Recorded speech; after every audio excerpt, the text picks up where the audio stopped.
সকালবেলা এসে গেট খুলে দেখি যে ক্যাশ বাক্সগুলো ভাঙা। দোকানে শাটার দিয়ে গেট খুলে আমি ভিতরে ঢুকেছি। ঢোকার পরে দেখি ক্যাশ বাক্স ভাঙা, সব জিনিসপত্রগুলো নিচে পড়ে আছে।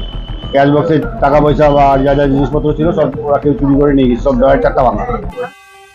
দরজার তালা ভাঙলো না চোর, অথচ দোকানের ভিতর থেকে চুরি করে নিয়ে গেল টাকা পয়সা সহ অন্যান্য সামগ্রী।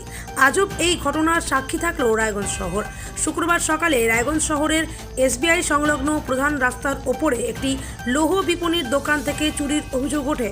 সকালে দোকানের মালিক দোকান খোলার পর দেখতে পান দোকানের ক্যাশ বাক্স ভাঙা। সেখান থেকে খোয়া যায় নগদ 10 থেকে 12,000 টাকা সহ বেশ কিছু রূপোর কয়েন, এছাড়াও প্রয়োজনীয় কিছু কাগজপত্র।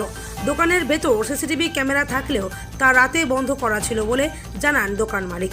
তবে চোরেরা সেই সকল সিসি ক্যামেরার মুখগুলি ঘুরিয়ে দেন অন্যদিকে।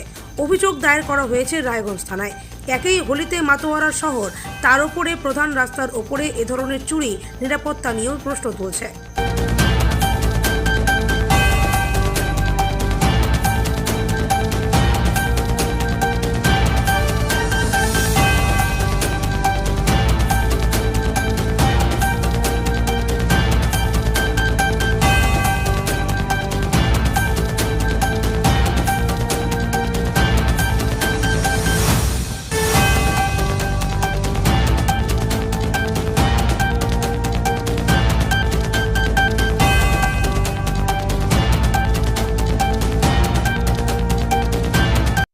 আপনার নাম? দুর্গাওয়ালা। কি করেন আপনি? আমার দোকানে প্রকাশ লো ভান্ডার। কি হয়েছে দোকানে? সকালবেলা এসে গেট খুলে দেখি যে ক্যাশ বাক্সগুলো ভাঙা। দোকানে শাটার দিয়ে গেট খুলে আমি ভিতরে ঢুকেছি। ঢোকার পরে দেখি ক্যাশ বাক্স ভাঙা, সব জিনিসপত্রগুলো নিচে পড়ে আছে। ক্যাশ বক্সে টাকা পয়সা বা যা যা জিনিসপত্র ছিল সব ওরা কেউ চুরি করে নিয়ে গেছে, সব ডয়ের চারটা ভাঙা। তারপর ডাউট হলো, তারপর আমি এদিক ওদিক সব জায়গায়, সব গোডাউনে এদিক ওদিক সব চেক করলাম, কিন্তু চোরের ঢোকার কোনো পথ খুঁজে পাচ্ছি না। ও কি করে ঢুকলো বা কি করে বেরোলো কোনো কিছু বুঝে পাওয়া যাচ্ছে না। এটা একটা রহস্য। আপনি আজকে কখন খুলেছেন? এই 9:30-35 নাগাদ। কালকে কখন বন্ধ হয়েছে দোকান? 7:20-25। দোকানে সিসিটিভি ছিল না? সিসিটিভি ছিল, কিন্তু রাত্রে লাইন অফ করে গেছি, ওই সিসিটিভি বন্ধ হয়ে গেছে। মানে কালকে সারাদিনের রেকর্ডিংটা আছে, আর সকালে যখন দোকান খুলেছে সেটা রেকর্ডিং হয়তো আছে। তাই রাত্রে কি সিসিটিভি চলে না?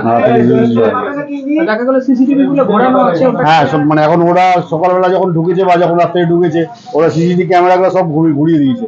চোরের মনে তো ভয় থাকে যে নিশ্চয়ই কোনো ক্যামেরা যখন আছে তার মানে রেকর্ডিং হচ্ছে। দোকানের এন্ট্রি বা এক্সিট পয়েন্টে কোথাও কিছু ভাঙা টাঙা কিছু নেই, কিছু নেই, সব জায়গায় লক এন্ড কি, সব ইচ এন্ড এভরি জায়গায়। কি ক্ষতি হয়েছে? ক্যাশে টাকা পয়সা জিনিসপত্র ছিল, আরো অনেক কিছু কাগজপত্র কিছু নাই। অন্য কোনো জিনিসপত্র, মোবাইল কিছু? একটা মোবাইল চুরি হয়েছে। এমনি জিনিসপত্রের কিছু ক্ষতি হয়নি? না। থানায় অভিযোগ দায়ের করেছে?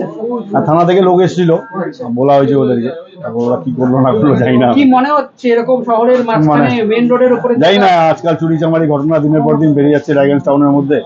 জানি না কি ব্যাপার বৃত্তান্ত। 500 মিটারের মধ্যে থানা, তার মধ্যে এরকম চুরি। কি আর বলবো বলেন, সামনেই আছে, বলার কিছু নেই।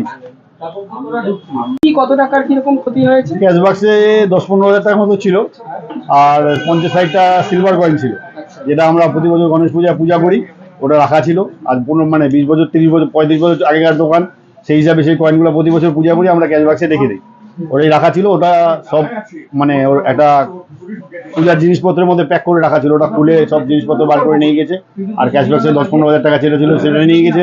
প্লাস একটা আমাদের রায়গঞ্জ গৌশালার একটা বাক্স আমরা মেনটেন করি, ওতে 5-7 হাজার টাকা ছিল। মানে ওই টাকাগুলো অবধি, ওটা বাক্সটা ভেঙে ওই টাকা অবধি নিয়ে চলে গেছে। কোনো গুরুত্বপূর্ণ ফাইল? এখন এটা তো দাদা এখন মানে দেখতে হবে, এখন যদি কোনো কিছু চুরি হয়েও থাকে, চোখের সামনে এই কটা জিনিসই বললো, ব্যাগটা পাওয়া যাচ্ছে না, এখন বলা যাবে না কি আছে না আছে, এখন মানে এটা একটা রহস্য ব্যাপার।